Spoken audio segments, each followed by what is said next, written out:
Hola, bienvenidos a mi canal Aprendemos de Todo. En este video vamos a ver el concepto de estrategia didáctica y su clasificación en cuanto a la enseñanza.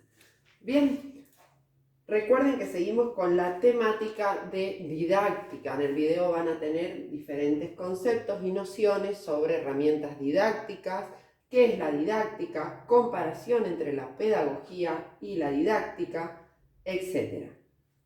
El concepto dice lo siguiente: son métodos, procedimientos o recursos utilizados por el docente para conseguir que sus alumnos logren aprendizajes significativos, transformando el aprendizaje en un proceso activo.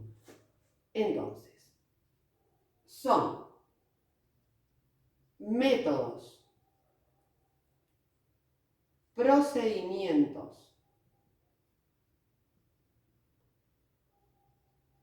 o recursos utilizados por los docentes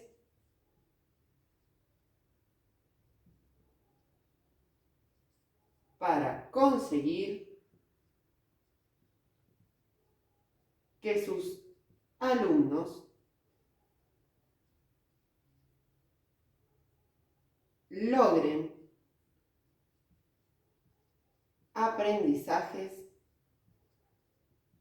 significativos, transformando el aprendizaje en un proceso activo. Ahora lo explico. Recuerden que en las estrategias de aprendizaje no solo está inmerso el objetivo del docente de enseñar determinado contenido, sino el objetivo del niño por realizar determinada actividad o situación didáctica, ¿sí? Que tenga un sentido para el niño realizar, como les decía, determinada acción, ¿sí? No solo el objetivo del docente, tiene que aprender tal tema, lo voy a dar así, sino que tenga un objetivo para el niño. Por ejemplo, aprendemos sobre la contaminación. ¿Por qué aprendemos sobre la contaminación? Porque nuestro planeta, ¿sí? Es el lugar donde vivimos. Si nosotros lo contaminamos, el día de mañana, en un futuro, no va a haber agua potable, por lo tanto no va a poder haber seres vivos. ¿Me entiende? Un porqué. ¿Para qué hago esto? Luego tenemos la clasificación de estrategias.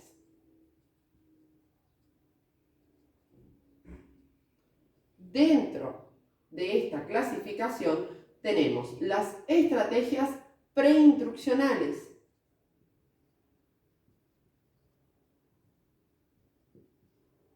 Como lo dice la palabra, preinstruccionales, ¿sí? Significa que está antes. Definen lo que se va a aprender y el método que se usará. Por eso está antes, ¿sí? Definen lo que se va a aprender y el método que se utilizará. Es decir, voy a enseñar geometría. ¿Cómo lo voy a enseñar? ¿Con una situación problema? ¿Con un ABP? ¿Con un aprendizaje basado en proyectos? ¿Con un aprendizaje colaborativo? Etcétera. Luego tenemos las coinstruccionales,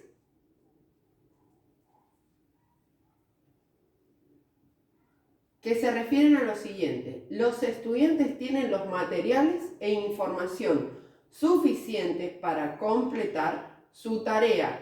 Esto es, en el desarrollo ya de la clase, tener claro que tengan todo el material para poder, también material, conocimientos previos también que tenga el alumno para poder desarrollar determinada actividad, ¿sí? No puedo presentar una situación didáctica y el alumno no puede resolverla con ningún procedimiento, ya sea convencional o no convencional. Los estudiantes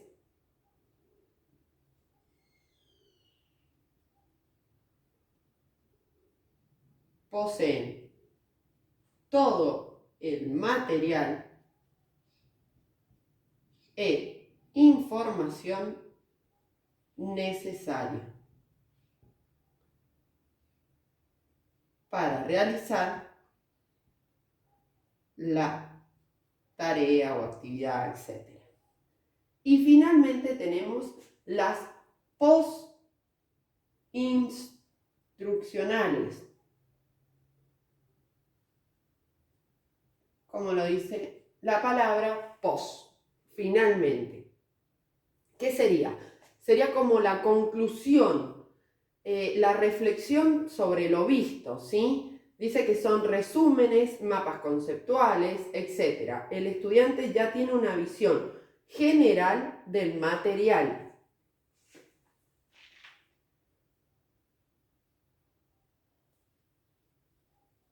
Mapas conceptuales, etc. Como les decía, el alumno ya tiene una visión general de todo el tema. Ahora vamos a ver los tipos, ¿sí?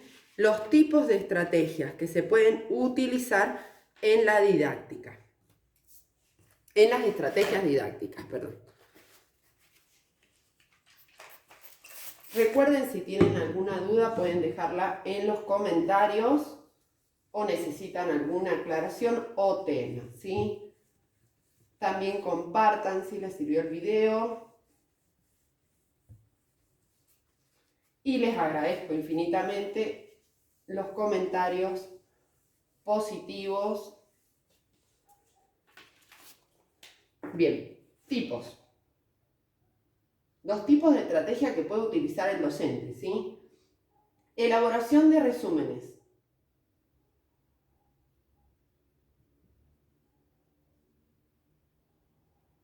Es muy importante la elaboración de resúmenes desde el punto de vista que el alumno analiza, reflexiona sobre una lectura, ¿sí?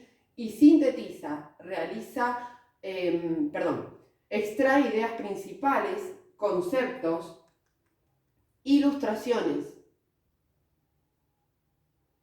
que es la forma gráfica de aprender, y mapas conceptuales.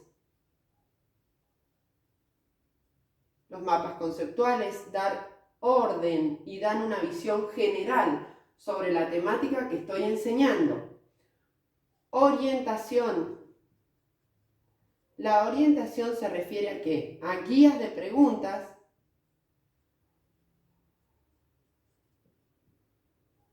o determinada actividad que guíe, ¿sí? Que el alumno sepa hacia dónde quiere ir el docente, hacia qué concepto quiere que llegue el alumno, ¿sí? Debates.